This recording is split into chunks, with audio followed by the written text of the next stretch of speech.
नमस्कार. Home minister जाऊबाई जोराच्या आजच्या भागात मी निलेश आपल्या सगळ्यांचं अतिशय मनापासून स्वागत करतो.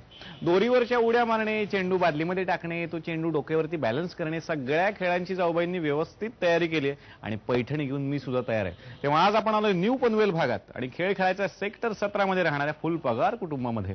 मूळची जळगाव जिल्ह्यातली ही फॅमिली गेली 45 वर्ष न्यू पनवेल भागात राहते. फुलपगार आडनाव आहे वहिनींचं. पगार तर फुल आहे. बघायचंय आता सासूबाईंचा बोनस कुणाच्या खात्यात जाणार आहे. भेटूयात जाऊबाईंना. नमस्कार.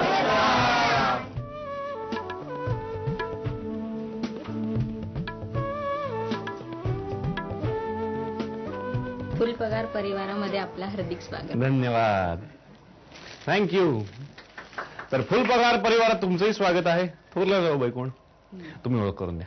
नमस्कार, मी सोज्वल महेश फुलपगार. हे माझे मिस्टर महेश फुलपगार. हा माझा मुलगा दीक्षांत. हा छोटा मुलगा. हे माझे सासरे आणि या माझ्या सासूबाई. धाकट्या जाऊबाई आता तुम्ही ओळख करून द्या. मी स्मिता रवींद्र फुलपगार. हे माझे मिस्टर रवींद्र किसन फुलपगार. ही माझी लहान मुलगी स्वर्णिका. ही मोठी मुलगी संस्कृती. ह्या माझ्या जाऊबाई. हे त्यांचे मिस्टर. ही माझी पुतणी. हा माझा पुतण्या. हे माझे दोघं भाऊ आणि हे बाकी नातेवाईक परिवार. कुटुंबाची ओळख झाली आणि आता सासूबाई करणार आपल्या दोनही सुनांचं परीक्षण. सासूबाई सौ लीला फुलपगार आणि त्यांच्या दोनही सुनबाई आता आपल्या सोबत आहेत. नमस्कार. नमस्कार. फुलपगार आडनाव आहे तुमचं आणि बोनस तुमच्या हातात आहे. तेव्हा आता बोनस तुम्हाला ठरवायचं कुणाला द्यायचा. पण आता गप्पा मारूयात. मला जरा स्वभाव सांगा दोघींचे. पण थोरल्यांचा स्वभाव कसा आहे? थोडीशी चिडचिड करते पण सगळ्यांना सांभाळून घेतलं. बरं. हो, सगळ्यांना. आणि चिडचिड कशावरून करतात मग? चिडचिड म्हणजे माझंच ऐकलं पाहिजे. माझं म्हणजे मी सांगते हे खरं आहे, अच्छा. हे असंच करायला पाहिजे असं आहे तिचं म्हणणं. म्हणजे ही गोष्ट व्हायलाच पाहिजे. व्हायलाच पाहिजे. व्हायलाच पाहिजे. पण ते चांगल्यासाठी असतं नाही, का चुकीचं चांगल्यासाठी. पण? अच्छा. हा, चांगल्यासाठी असतं. आणि यांचा स्वभाव? यांचा स्वभाव चांगला आहे पण थोडं काही असं बोललं कामावर तर थोडासा रागीटपणा येतो. पण बरं. विसरते लगेच. कोणत्या कामावरून बोलता? असं घरात थोडस वेळ झाला, मुलगी चिडली वगैरे, तिला सांगायचं पटकन घे तर हो मी कामं करते, घेतो आई अशी म्हणते. मग अच्छा. असं आहे. आता 5 प्रश्न विचारणार. अशीच पटापट छान निवड करायची, छान परीक्षण करायचं. आणि तुम्ही गप्प नाही बसायचं. तुमचे मुद्दे पकडून ठेवायचे. मार्क जाणार. पहिला प्रश्न आहे सासूबाईंसाठी. कोणत्या सुनबाईंचा काम सुरू होण्यापूर्वीच नाचा पाडा असतो? लहान सुनबाई पहिले कुठलीही गोष्टीला म्हणते नंतर करू असं म्हणते. आता ही कार्यक्रम तुमचा होता, आता कशाला ठरवलं ताई? आपल्याला गावी जायचं होतं ना. अशा म्हटलं त्या आमच्या कार्यक्रमाला. आपल्याला गावी जायचं, मग आपण कधी गावी जाणार? आपलं रिझर्वेशन केलेलं आहे अशी म्हणत होती. पण आता आम्ही एवढं लांबून तुमच्याकडे येणार, आईकडे परत पण जाता आलं असतं की तुम्हाला.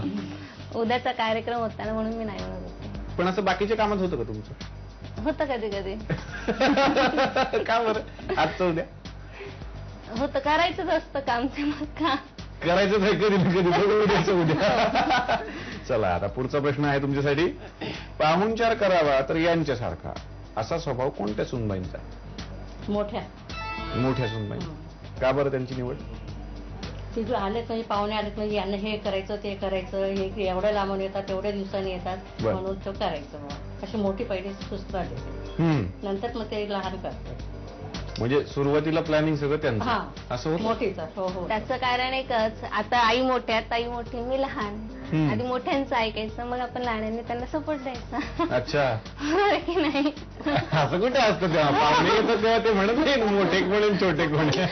पण लहान म्हणजे असं वेळ त्याच करतो ना, नाही असं नाही ना. अच्छा. पण आता आपल्याला शिकलं पाहिजे असं थोडक्यात त्यातून कळतं. हा ठीक आहे. पुढचा प्रश्न आहे. अवघड परिस्थितीतही मार्ग शोधण्याचा स्वभाव कोणाचा आहे? पटकन मार्ग मोठीच काढणार पण त्याला घाबरते. ती काढते, त्यातून मार्ग काढते पण एकदम घाबरून जाते.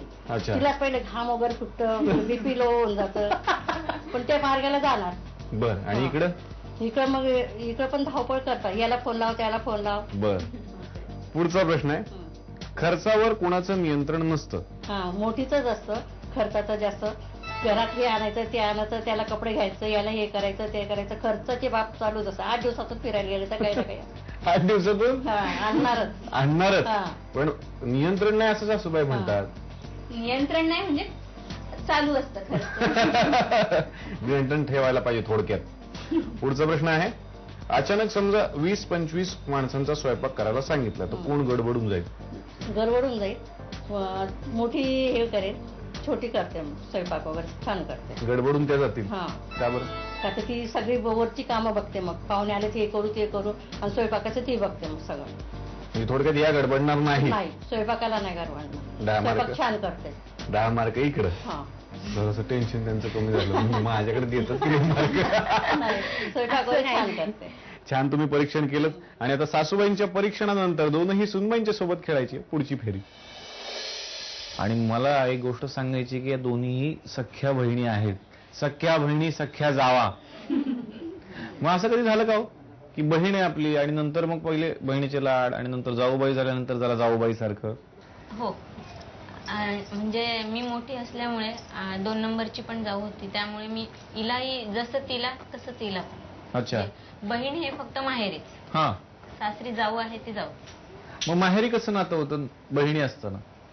बहिणी असताना मी तिला खूप जीव लावायचे, म्हणजे खूप जपत होते. आम्ही 4 बहिणी, त्यात 2 नंबरच्या बहिणीच्यात आणि हिच्यामध्ये कधी भांडण जरी झालं तरी हिचीच साईड घेणार, हिच्या बाजूने बोलणार, एवढं होतं. आणि म्हणजे सगळ्या गोष्टी तिचंच ऐकणार असं. थोडक्यात लाडकी. लाडकी. का बरं यांचंच का लाड व्हायचा खूप? ते अगदी लहानपणापासून मला आवडायची, तसं तिचं पण लाड करायची, पण ही मला आवडायची. म्हणजे ही शाळेत शिकायला वगैरे चांगली होते, मार्क्स वगैरे चांगले मिळायचे, त्याच्यामुळे. तुम्ही त्यांचा अभ्यास घ्यायचा? घ्यायची. अच्छा. आणि मग आता इकडे जाऊबाई झाल्यानंतर काय फरक पडला? म्हणजे तिला कुठल्या जबाबदारी अशी काहीच नव्हती. मला काहीच येत म्हणजे नव्हतं. कॉलेज झालं झालं आणि लगेच लग्न झालं, ग्रॅज्युएशन झालं.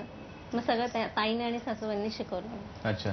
काय काय नियम शिकवले त्यांना घरामधले? नियम असंच की घरात म्हणजे कोणाला काय लागतं, कोणाला कसं, घरात कसं बनवायचं, काय बनवायचं, घरात कसं ठेवायचं. आमच्या सासू सासऱ्यांना खूप स्वच्छता लागते, म्हणजे अजिबात थोडीशी घाण झालेली आवडत नाही. त्याच्यामुळे तसं स्ट्रिक्ट आम्ही जसं राहत आलो तसं तुलाही राहावं लागेल असं. अच्छा. पण बहिणी म्हणून त्यांची बाजू घेता का मग कधी? नाही, कधीच नाही. अरे वा, म्हणजे इकडे जाऊबाई म्हणजे जाऊबाई, थोर जाऊ म्हणजे माझं ऐकायचं. आणि मग अशी तुम्हाला मार्क पण कमी पडले का? असंच. आता मोठ्या म्हटल्यावर मोठ्यांनाच मार्क जाणार की नाही. मोठे असल्यामुळे जबाबदारी अजून मी घेत नाही. जे असेल ते सांगा, मी करते, पण आहेत तुम्ही तर मग तुम्ही करा असं. जबाबदारी म्हणजे कुठली बाहेरून वस्तू आणायची नाही, काहीच माहित नाही. म्हणजे जे साडी नेसणार ती सुद्धा तिला माहित नाही की मी कुठली साडी नेसणार, हे तिला माहित नाही. आज तुम्हीच ठरवली ही साडी? हो, ही आणलेली पण मी. म्हणजे काहीच नाही एवढं, म्हणजे मुलांची कपड्यापासून तिच्या मिस्टरांचा सुद्धा आम्ही दोघांवर सोपवतो. हो, पण मग आता कधी करायलाच पाहिजे. हो, मोठे किती दिवस सांभाळणार, असं पण आहे ना, स्वतःला पण मोठं झालं पाहिजे. सांभाळतील ना ते, नाही, आता मोठे करायला सांभाळायला पाहिजे. लागेल त्यांना. पण ही गंमत आहे बहिणी बहिणींमधली म्हणायचं. पण आता 5 प्रश्न विचारणार. इकडे आता जावाजावांसारखी उत्तरं द्या बरं का, बहिणी बहिणींसारखी नको. सासूबाईंनी ऑलरेडी उत्तर दिलेली आहेत या प्रश्नांची. पहिला प्रश्न आहे तुमच्यासाठी. सहकुटुंब सहपरिवार एकत्र तुळजापूरला कोणत्या साली गेलात? 2006ला. 2006. 2005. पुढचा प्रश्न आहे. तुमच्या लग्नातली एक समान गोष्ट. दोन्ही लग्न एकाच घरात झाली. आमच्या दोघींचंही लग्न घराजवळच्या अंगणामध्ये झालं. एकाच ठिकाणी झाले, 40 गाव. पुढचा प्रश्न आहे. सासूबाई हा पदार्थ खूप सुंदर करतात. बेसनाचे लाडू. बेसनचे लाडू. बेसनाचे लाडू. तुमच्या 2 नंबर दिराला हा पदार्थ रोज दिला तरी चालतो. बटाट्याची भाजी. बटाट्याची भाजी. बटाट्याची भाजी. सासऱ्यांच्या 61व्या वाढदिवसाला सासूबाईंनी त्यांना कोणती भेटवस्तू दिली? सोन्याची चैन दिली. सोन्याची चैन. सोन्याची चैन. सगळं आधी ठरलेलं होतं की काय, अशी मला जराशी शंका आहे. पण काही हरकत नाही, खूप छान उत्तर दिली. त्यामुळे आता स्कोर असा झालाय, 1000 रुपये जिंकलेले आहेत थोरल्या जाऊबाईंनी, अभिनंदन. आणि 800 रुपये जिंकलेले आहेत धाकट्या जाऊबाईंनी. त्यामुळे हे 200 रुपये आपण का गमावले हे जरा ताईला विचारा.